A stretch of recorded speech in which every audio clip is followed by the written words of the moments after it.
Hello dear student, welcome to all of you. ये RCC structure का third lecture है।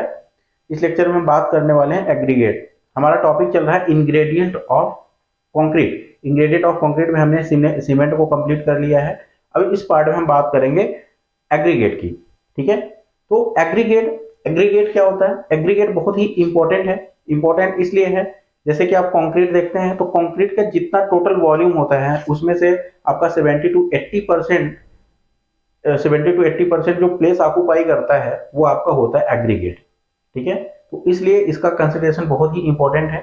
और सीमेंट आप जानते हैं कि वो आपका फैक्ट्री में मैन्युफैक्चरिंग होती है, लेकिन एग्रीगेट हमें नेचुरल सोर्सेज से मिलता है।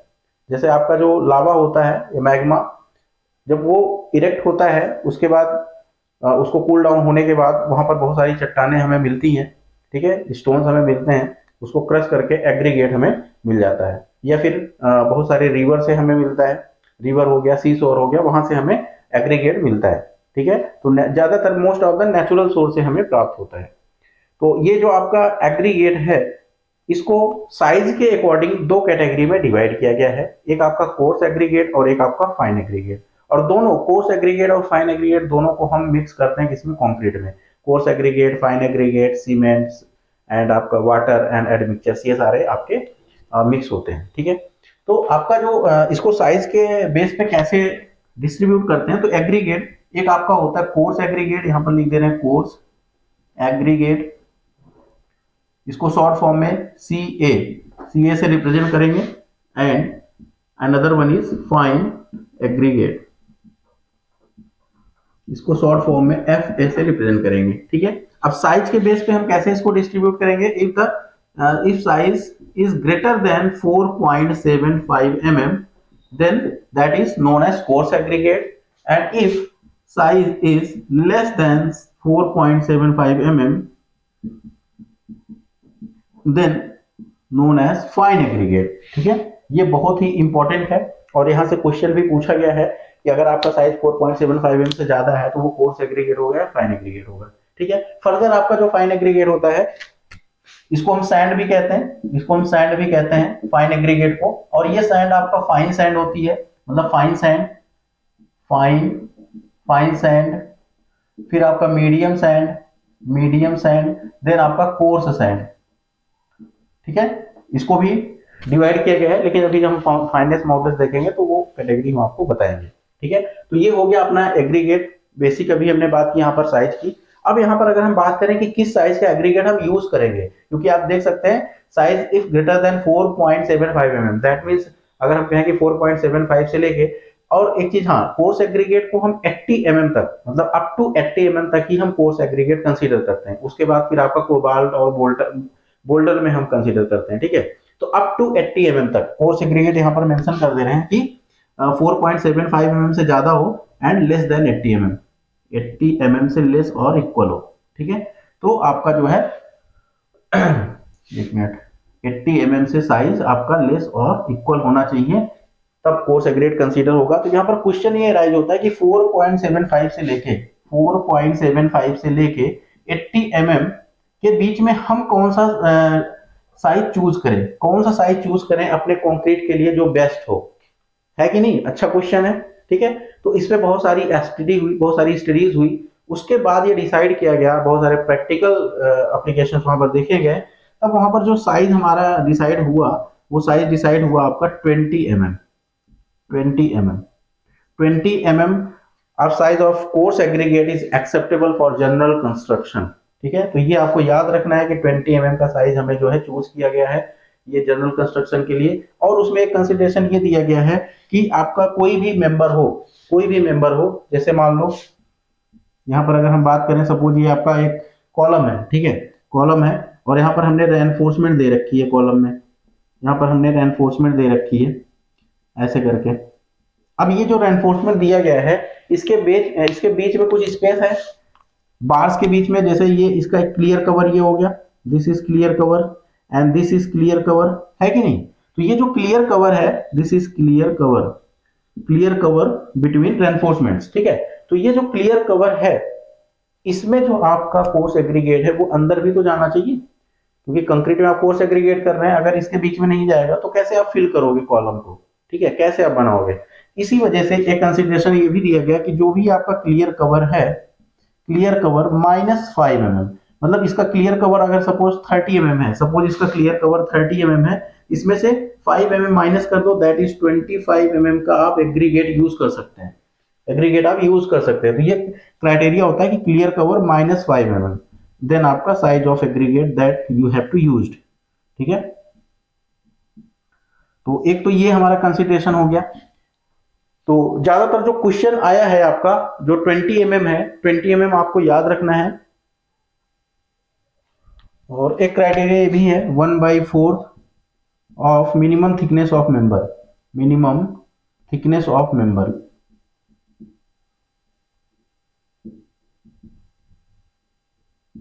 ठीक है।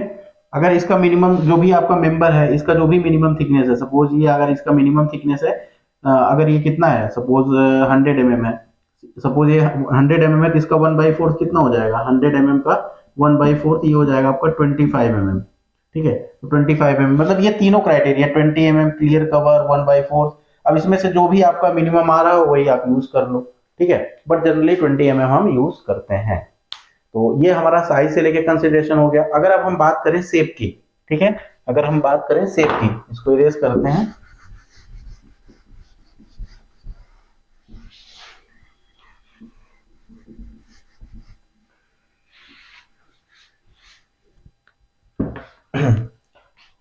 हमने साइज देख लिया, ठीक है, यहां पर लिख दे रहे हैं। अब बात कर रहे हैं शेप की, ठीक है, शेप।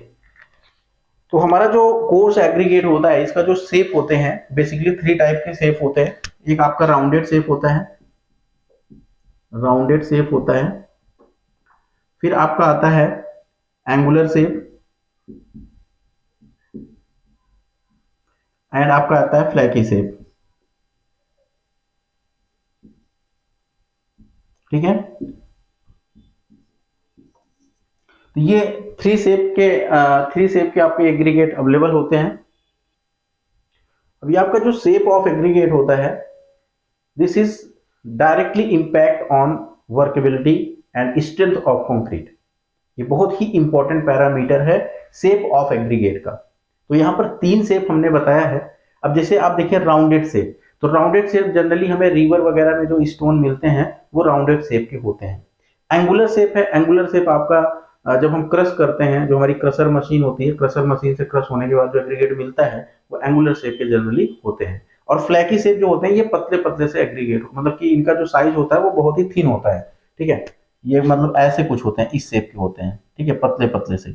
और जो एंगुलर है ये थोड़ा सा आपके नुकीले से होते हैं, मतलब ये शार्प एजेस होते हैं, इसके नुकीले से होते हैं। और राउंड वाला जो होता है ये आपका राउंड राउंड करके होता है। तो ये आपके शेप हो गए। अब यहाँ पर जो राउंड शेप है, अगर आप राउंड शेप का एग्रीगेट यूज कर रहे हैं अपने कंक्रीट में, तो वो कंक्रीट आपका हाईली वर्केबल होगा। If you used rounded shape then concrete will be highly workable, highly workable concrete, ठीक है। यहां पर हम पूरा सेंटेंस नहीं लिख रहे हैं, सिंपल सा, if you used round shape aggregate in your concrete then you will get highly workable concrete. तो हाई वर्केबिलिटी के लिए कौन सा कंक्रीट यूज होना चाहिए, राउंड शेप यूज होना चाहिए, राउंडेड शेप। ये क्वेश्चन पूछता है, ठीक है। To increase the workability of concrete which shape of concrete you have to choose, then you will choose round shape, ठीक है। राउंड शेप यूज करेंगे तो वर्केबिलिटी ज्यादा होगी। वर्केबिलिटी क्या होती है आगे डिस्कस किया जाएगा, बस अभी इतना समझिए कि वर्केबिलिटी आपकी ज्यादा होगी। एंगुलर शेप क्या होता है, एंगुलर शेप अगर हम यूज करेंगे, तो अगर एंगुलर शेप यूज करते हैं तो आपका जो कंक्रीट होगा उसका जो स्ट्रेंथ होगा वो हाई होगा, high strength concrete, high strength concrete, ठीक है। तो एंगुलर शेप यूज करेंगे तो कंक्रीट की स्ट्रेंथ ज्यादा मिलेगी, हाई स्ट्रेंथ कंक्रीट। इसमें क्या होता है, इंटरकनेक्शन बहुत अच्छा हो जाता है, क्योंकि ये एंगुलर शेप में होते हैं तो एक दूसरे से ये इंटरकनेक्टेड अच्छे तरीके से हो जाते हैं, जिससे स्ट्रेंथ इंक्रीज कर जाती है, ठीक है। और ये राउंड शेप होते हैं, इसका सरफेस एरिया कम होता है, ठीक है, तो लुब्रिकेशन अच्छा हो जाता है, जिसकी वजह से इसकी वर्केबिलिटी बढ़ जाती है। लेकिन उतना डिटेल में हम आपको नहीं बताना चाह रहे, उतना डिटेल में बताने से कोई मतलब है नहीं, ठीक है। जो एग्जाम रिलेटेड चीजें वो आपको हम बता रहे हैं। तो एंगुलर शेप हो गया। एंड फ्लैकी शेप, ये सबसे बेकार शेप होता है फ्लैकी, इसको कभी नहीं यूज करना होता है, because this is poor strength, poor strength and workability.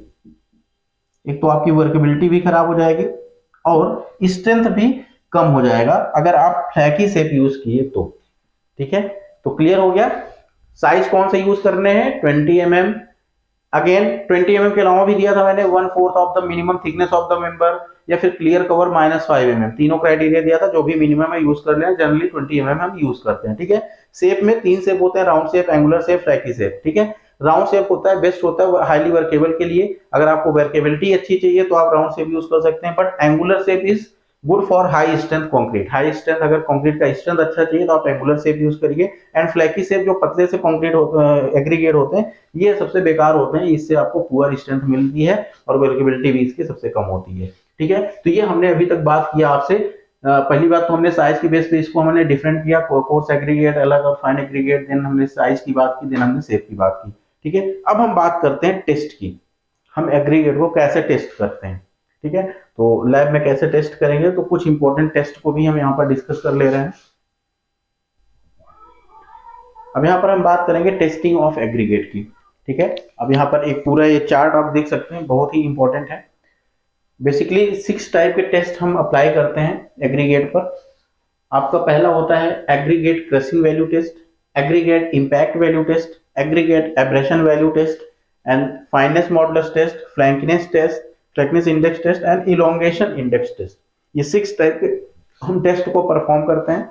और अगर आपको याद हो, जब हम हाईवे इंजीनियरिंग पढ़ते हैं, हाईवे इंजीनियरिंग में जब हम पेवमेंट डिजाइन करते हैं तो वहां पर हम इसी चीज को हम डिटेल में देखते हैं।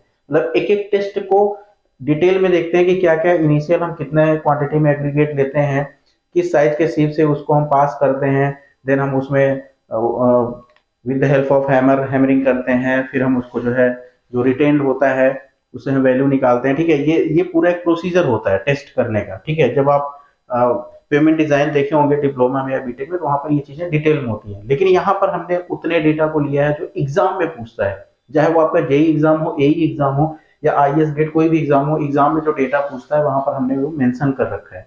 जैसे अगर हम बात करें aggregate crushing value test, aggregate crushing value test हम क्यों करते हैं, हम स्ट्रेंथ चेक करने के लिए चेक करते हैं, कॉम्प्रेसिव स्ट्रेंथ चेक करते हैं किसका, एग्रीगेट का। अगर आपको स्ट्रेंथ चेक करनी है, कॉम्प्रेसिव स्ट्रेंथ चेक करनी है एग्रीगेट का, तो आपको कौन सा टेस्ट अप्लाई करेंगे, एग्रीगेट क्रशिंग वैल्यू टेस्ट। फिर एग्रीगेट क्रशिंग वैल्यू में जो हमें वैल्यू ऑब्टेन होगी, सपोज हमें वैल्यू मिलती है, यहाँ पर 2 क्राइटेरिया दे रखा है। अगर आप पेवमेंट कंस्ट्रक्शन करने जा रहे हैं, अगर आप पेवमेंट कंस्ट्रक्शन करने जा रहे हैं तो आपका जो एग्रीगेट क्रशिंग वैल्यू होना चाहिए वो 30 से ज्यादा नहीं होना चाहिए। तो पेवमेंट कंस्ट्रक्शन के लिए aggregate crushing value is less than 30, यहाँ पर लिखा है ना, that should be less than 30। ये आपका 45 से ज्यादा नहीं होना चाहिए, यहाँ पर 30 से ज्यादा नहीं होना चाहिए। यहाँ पर आई थिंक सिंबल थोड़ा सा उल्टा हो गया है, इसको सिंबल को मैं सही कर दे रहा हूं, वेट। तो यहाँ पर जो आपका एग्रीगेट क्रशिंग वैल्यू है 30 से ज्यादा नहीं होना चाहिए। ठीक है, पेमेंट कंस्ट्रक्शन के लिए, अदर देन पेमेंट कंस्ट्रक्शन, आप जो भी जैसे कि आप बिल्डिंग में यूज कर रहे हैं, ब्रिज में यूज कर रहे हैं, कहीं भी यूज कर रहे हैं, अगर पेमेंट कंस्ट्रक्शन के अलावा कहीं पर भी यूज कर रहे हैं तो 45 से ज्यादा नहीं होना चाहिए। ठीक है, मतलब इसका मतलब यह है कि अगर जैसे एग्रीगेट क्रशिंग वैल्यू की वैल्यूज बढ़ रही हैं, वैसे वैसे उसकी स्ट्रेंथ डिक्रीज कर रही है। मतलब ऐसा नहीं कि ज्यादा वैल्यू है तो ज्यादा स्ट्रेंथ मिलेगा, ऐसा नहीं होता यहाँ पर। अगर आपकी वैल्यू ज्यादा है दैट मीन्स आपका जो भी पैरामीटर है वो कम है। ठीक है, तो 30 आपका ये वैल्यू पूछता है डायरेक्टली। अब यहाँ पर अभी याद करने का भी तरीका बताएंगे, बहुत सिंपल तरीके से याद हो जाएगा। Aggregate impact value test. अब इंपैक्ट वैल्यू टेस्ट क्यों करते हैं, जब आपको टफनेस ऑफ एग्रीगेट पता करना हो। ठीक है, कि आपका एग्रीगेट की टफनेस वैल्यू क्या है। और टफनेस क्यों करते हैं, because to check the resistance against impact. जब आपका इंपैक्ट लोडिंग होता है, ठीक है, जब इंपैक्ट लोड अप्लाई करते हैं तो उसके लिए टफनेस पता होना जरूरी होता है। ठीक है, इसीलिए यहाँ पर हम चेक करते हैं एग्रीगेट इंपैक्ट वैल्यू टेस्ट। ठीक है, तो इंपैक्ट वैल्यू टेस्ट क्यों करते हैं, टफनेस ऑफ एग्रीगेट। सबसे पहले यहाँ पर क्वेश्चन पूछ सकता है कि इंपैक्ट वैल्यू टेस्ट किस लिए परफॉर्म करते हैं। अब यहाँ पर डायरेक्टली वैल्यू देखें तो एग्रीगेट इंपैक्ट वैल्यू सेम है, 30 से ज्यादा नहीं होना चाहिए पेमेंट कंस्ट्रक्शन के लिए, एंड 45 से ज्यादा नहीं होना चाहिए अदर देन पेमेंट कंस्ट्रक्शन के लिए, दोनों की वैल्यू सेम है। ठीक है, नेक्स्ट बात करते हैं एग्रीगेट एब्रेशन वैल्यू टेस्ट की। तो एग्रीगेट एब्रेशन वैल्यू टेस्ट क्यों करते हैं, to determine the hardness of the aggregate. Hardness of the aggregate क्यों करते हैं, because to resistance to wear and tear. ठीक है, तो हार्डनेस टेस्ट करते हैं हम कैसे, एग्रीगेट एब्रेशन वैल्यू से, ठीक है। तो यहाँ पर जो वैल्यू है डायरेक्टली हम देखेंगे एग्रीगेट एब्रेशन वैल्यू, तो 30 से ज्यादा नहीं होना चाहिए पेमेंट कंस्ट्रक्शन के लिए, एंड 50 से ज्यादा नहीं होना चाहिए आपका अदर देन पेमेंट कंस्ट्रक्शन। और ये वैल्यू कई बार पूछता है, यहाँ पर देखिए 50 है, बाकी दोनों में 45 30 तो कॉमन है, 30 तो कॉमन है। मतलब अगर आपको पेमेंट कंस्ट्रक्शन की बात कर रहा है तो आंख बंद करके 30 लगा देना कि हाँ भाई 30 से ज्यादा नहीं होना चाहिए, ठीक है। अदर देन पेमेंट कंस्ट्रक्शन की बात कर रहा है तो आपको समझ लेना है कि सिर्फ एब्रेशन वाले में 50 होगा, एब्रेशन वाले में 50 होगा, बाकी सब में 45, बाकी दोनों में 45, ठीक है। फिर एक एट्रिशन वैल्यू टेस्ट होता है, जब हम पढ़ेंगे, बता रहा हूँ, जब पेमेंट डिजाइन पढ़ेंगे तो वहां पर डिटेल में बात होगी। यहाँ पर हम एक चार्ट के थ्रू इंपॉर्टेंट बातें यहाँ पर कर ले रहे हैं। अब आता है आपका fineness modulus test. Fineness modulus क्या होता है कि रेड इंडेक्स होता है जो आपका जो कोर्सनेस है या फाइननेस है एग्रीगेट का, उसको डिफाइन करता है कि कितना आपका एग्रीगेट कोर्सर है, कितना आपका एग्रीगेट फाइन है, ठीक है। तो इसमें करते क्या है, इसका प्रोसीजर क्या है कि जो 80 mm एंड 63 mm 55 ऐसे ऐसे करके सीप्स होती हैं, ठीक है। तो अलग अलग स्टैंडर्ड सीप में जब हम जो भी अपना पार्टिकल्स है उसको डालते हैं, फिर वो रिटेन करते जाता है, अलग अलग सीप में अलग अलग मतलब कि रिटेन होती है, फिर उसको हम वेट करते हैं, ठीक है। फिर उसको हम समेशन करते हैं, जो भी रिजल्ट आता है उसको कुछ स्टैंडर्ड वैल्यू जैसे कि 100 से उसको हम डिवाइड कर देते हैं, ठीक है। तो वहां से हमको कुछ एक मॉडुलस मिलता है, इसको हम फाइननेस मॉडुलस कहते हैं, जो वैल्यू मिलती है उसको फाइननेस मॉडुलस कहते हैं। और अगर आपका फाइननेस मॉडुलस ज्यादा है, if fineness modulus is more,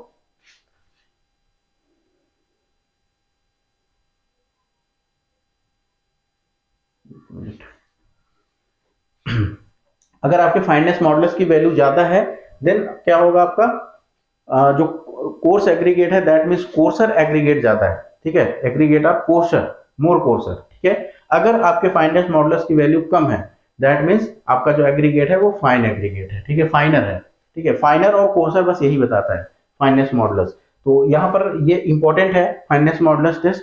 और इससे रिलेटेड एक हम डेटा और देना चाहेंगे।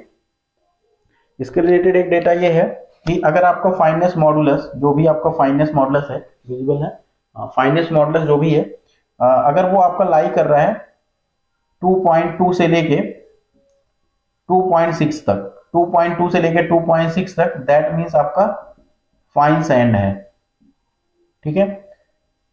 एंड ये स्पेशली सैंड के लिए मैं डेटा बता रहा हूँ, डायरेक्टली एग्जाम में पूछता है फाइननेस मॉडुलस। अगेन अगर आपका फाइननेस मॉडुलस 2.6 से लेके 2.9 के बीच में है, दैट मीन्स मीडियम सैंड है, आपका मीडियम सैंड है। And if fineness modulus is lies between 2.9 to 3.2, then आपका सैंड कोर्स सैंड होगा, कोर्स सैंड। और यहाँ पर सबसे इंपॉर्टेंट क्राइटेरिया ये होता है कि जो आपका फाइननेस मॉडुलस है, if greater than 3.2, if fineness modulus is greater than 3.2, अगर 3.2 से ज्यादा हो गया, then aggregate can not use for concrete. हम उसको कंक्रीट में यूज नहीं कर सकते अगर फाइननेस मॉडुलस 3.2 है तो, क्योंकि वो एक अच्छा कंक्रीट नहीं कहलाएगा, ठीक है। फिर उसकी प्रॉपर्टीज जो है वहां पर वेरी कर जाएंगी। तो फाइननेस मॉडुलस 3.2 से ज्यादा रहेगा तो आप नहीं यूज कर सकते हैं, उस सैंड को आप पर्टिकुलर नहीं अपने कंक्रीट में यूज नहीं कर सकते हैं। तो अप टू 3.2 तक हम ये यूज कर सकते हैं। तो एक तो यहाँ से आप ये चार्ट आपको पता होना चाहिए, दूसरा ये पता होना चाहिए कि 3.2 से ज्यादा फाइननेस मॉडुलस का एग्रीगेट नहीं यूज होता है, ठीक है। तो ये फाइननेस मॉडुलस से रिलेटेड डेटा है, बहुत ही इंपॉर्टेंट है, कई बार एग्जाम में पूछता है, इसीलिए इसको याद रखना जरूरी है। And flakiness index test, elongation index test, इसमें क्या होता है, जो फ्लैंकीनेस इंडेक्स टेस्ट होता है, इसमें आपका जो है एक मेटल होता है, उस मेटल में हम 200 हम लेते हैं, क्या एग्रीगेट को लेते हैं, उसमें पास कराते हैं, उसमें जो होल्स बने होते हैं उसमें पास कराते हैं, ठीक है। तो उतना हमें डिटेल में उसको नहीं, प्रोसीजर नहीं समझना है कि कैसे करते हैं, बट ये समझ लीजिए कि जो फ्लैंकीनेस इंडेक्स टेस्ट होता है, या आपके जो फ्लैंकी शेप के एग्रीगेट होते हैं उसके लिए होता है।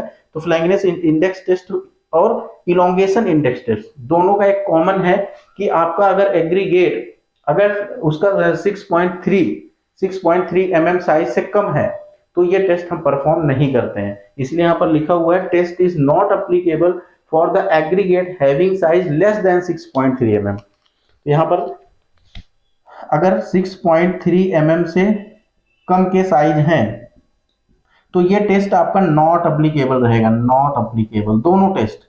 और ये क्वेश्चन कई बार एग्जाम में पूछता है। Flakiness index test and elongation index test में ये डेटा जरूर याद रखिएगा कि अगर 6.3 mm से कम है तो ये टेस्ट नहीं यूज होता है, तो 6.3 mm आपको याद रखना है इससे रिलेटेड, ठीक है, तो आपका क्वेश्चन बन जाएगा। तो ये अपना टेस्ट के रिगार्डिंग हो गया, टेस्टिंग ऑफ एग्रीगेट हो गया। आई थिंक एग्रीगेट से रिलेटेड जो भी डेटा है हमने दिया है। और यहाँ पर छोटा सा आपको एक इसको इरेज करके स्पेसिफिक ग्रेविटी की भी बात कर लेते हैं।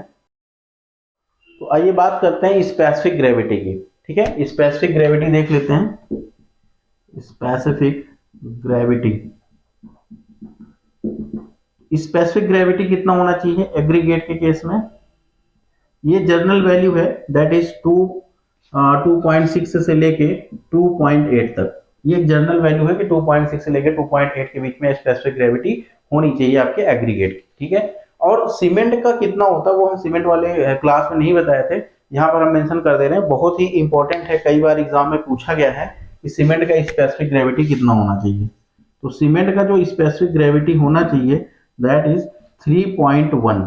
ये होता है for OPC, ordinary Portland cement के केस में, ठीक है। तो 3.1 ये वैल्यू बहुत ही इंपॉर्टेंट है, आपको याद रखना है।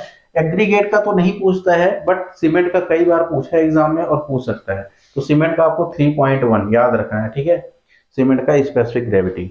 ओके, ठीक है।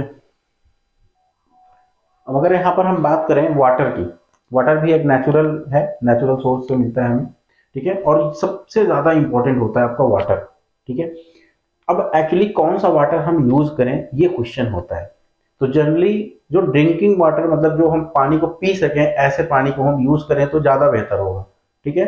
बट IS 456 के अकॉर्डिंग कुछ परमिसिबल लिमिट्स दी गई हैं, ठीक है। और ये इतना इंपॉर्टेंट क्वेश्चन है कि हर बार 1 नंबर का क्वेश्चन आपसे पूछ लेगा सिर्फ इतने में से। मतलब अगर आप ये टेबल देख लिए तो 1 नंबर आपका पक्का है, ठीक है। तो ये इंपॉर्टेंट भी है। अब अगर हम बात करें ऑर्गेनिक कंटेंट की, तो कितना ऑर्गेनिक कंटेंट होना चाहिए, उसका लिमिट है कि 200 मिलीग्राम पर लीटर, मतलब 200 मिलीग्राम पर लीटर से ज्यादा ऑर्गेनिक कंटेंट नहीं हो सकता है। ये लिमिट IS 456 के अकॉर्डिंग सेट की गई है, ठीक है। तो ऑर्गेनिक कंटेंट 200 मिलीग्राम पर लीटर से ज्यादा नहीं होना चाहिए। इनऑर्गेनिक कंटेंट 3000 मिलीग्राम पर लीटर से ज्यादा नहीं होना चाहिए। And sulphate, asked many time, sulphate सबसे ज्यादा पूछता है। सल्फेट SO3 से रिप्रेजेंट करते हैं, केमिकल नेम। सल्फेट आपका होता है 400 मिलीग्राम पर लीटर, 400 मिलीग्राम पर लीटर ज्यादा सल्फेट नहीं होना चाहिए। अगेन क्लोराइड, जिसको Cl से रिप्रेजेंट करते हैं, क्लोराइड 2000 मिलीग्राम पर लीटर। यहां पर देखिए ये सबसे इंपॉर्टेंट है, क्लोराइड आपका 2000 मिलीग्राम पर लीटर होना चाहिए प्लेन सीमेंट कॉन्क्रीट के लिए, plane cement concrete. Plane cement concrete का मतलब जो भी हम कॉन्क्रीटिंग करते हैं विदाउट यूजिंग रेनफोर्समेंट बार, जहां पर हम रेनफोर्समेंट नहीं कर रहे हैं, सिर्फ और सिर्फ प्लेन कॉन्क्रीट यूज कर रहे हैं, तो वहां पर आप 2000 मिलीग्राम पर लीटर क्लोराइड अगर है तो यूज कर सकते हैं। लेकिन अगर हम RCC, that means reinforced cement concrete के लिए अगर हम यूज कर रहे हैं, मतलब कि जो भी कॉन्क्रीट है उसमें आपने रेनफोर्समेंट दे रखी है, तो वहां पर 500 मिलीग्राम पर लीटर से ज्यादा क्लोराइड कंटेंट नहीं होना चाहिए। क्यों? क्योंकि इससे कोरोजन हो जाएगा, आपका जो स्टील बार है उसमें कोरोजन हो जाएगा, ठीक है, तो दिक्कत हो जाएगी। इसीलिए क्लोराइड RCC के लिए 500 मिलीग्राम पर लीटर और PCC के लिए, that is plane cement concrete के लिए 2000 मिलीग्राम पर लीटर। ये डेटा भी बहुत इंपॉर्टेंट है, asked many time. And suspended solid कितना होना चाहिए? 2000 मिलीग्राम पर लीटर, ठीक है, सस्पेंडेड सॉलिड 2000 मिलीग्राम पर लीटर। तो ये चार्ट, इसको आपको याद रखना है अगर आप 1 नंबर इजीली पाना चाहते हैं तो। कोई भी एग्जाम हो, JEE कोई भी एग्जाम हो, ये यहां से एक क्वेश्चन तो पूछता है। और सबसे इंपॉर्टेंट कि वाटर का pH कितना होना चाहिए। वाटर का pH कितना होना चाहिए? pH, वाटर का pH आपका कोड में जो मेंशन है not less than 6, pH not less than 6, 6 से कम नहीं होना चाहिए, 6 से कम pH नहीं होना चाहिए, ठीक है, नॉट लेस देन 6। एंड ज्यादा कितना हो सकता है, ठीक है, तो ज्यादा कितना हो सकता है? नॉट ग्रेटर देन 8, अदरवाइज बहुत ज्यादा एल्कलाइन हो जाएगा तो वो भी दिक्कत होगी। तो ये आप कह सकते हैं कि 6 से तो कम नहीं होना चाहिए और 8 से ज्यादा भी नहीं होना चाहिए, ठीक है। 8 से ज्यादा नहीं होना चाहिए और 6 से कम नहीं होना चाहिए। ठीक है, तो ये आपको याद रखना है। तो जनरली आपसे ज्यादा वाला नहीं पूछेगा, हो सकता है कहीं इंटरव्यू वगैरह में पूछ ले या कोई वाइवा में पूछ ले तो अलग बात है, लेकिन ये पूछेगा नॉट लेस देन 6, ये याद रखिएगा, क्योंकि एग्जाम में वही क्वेश्चन पूछता है जो कोड में मेंशन होता है। हालांकि ज्यादा वाला भी क्राइटेरिया है, क्योंकि जो पानी हम पी सकते हैं, जैसा पानी हम पी सकते हैं वैसा ही यूज करना है, बस ये समझ लीजिए बेसिक। ठीक है, तो पीएच वाला बहुत इंपॉर्टेंट है, पीएच वाला क्वेश्चन कई बार पूछा है एग्जाम में, और पीएच पूछ लिया तो चलो ठीक है, लेकिन अगर यहाँ से पूछ लेता है तो यहाँ फिर बहुत सारे स्टूडेंट फंस जाते हैं और गलती करके आ जाते हैं। ठीक है, तो ये आपका वाटर हो गया कंप्लीट। अब जो हमारा नेक्स्ट वीडियो होगा वहां उसमें हम बात करेंगे एडमिक्सचर की। ठीक है, इस पार्ट में यहीं तक कवर करते हैं, नेक्स्ट में हम बात करेंगे एडमिक्सचर की। Okay, thank you for watching.